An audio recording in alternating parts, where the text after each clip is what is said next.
कठुआ से आपको बड़ी खबर देंगे, जहां आयकर विभाग ने छापेमार कार्रवाई को अंजाम दिया है। मरौली औद्योगिक क्षेत्र में आईटी विभाग ने यह छापा मारा है।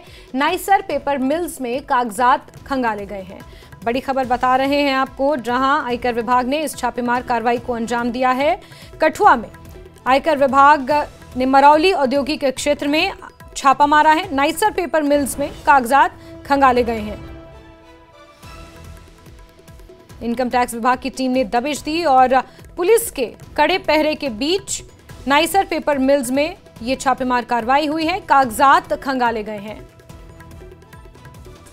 कठुआ से यह खबर है, जहां आईटी विभाग ने छापेमार कार्रवाई को अंजाम दिया है। मरौली औद्योगिक क्षेत्र है, जहां पर नाइसर पेपर मिल्स में ये छापेमार कार्रवाई हुई है। यहां पर कागजात खंगाले गए हैं। आप तस्वीरें देख रहे हैं, ये नाइसर पेपर मिल की तस्वीरें हैं। कठुआ से सामने आई हैं, जहां आज पुलिस के कड़े पहरे के बीच आईटी विभाग की टीम ने छापेमार कार्रवाई की है।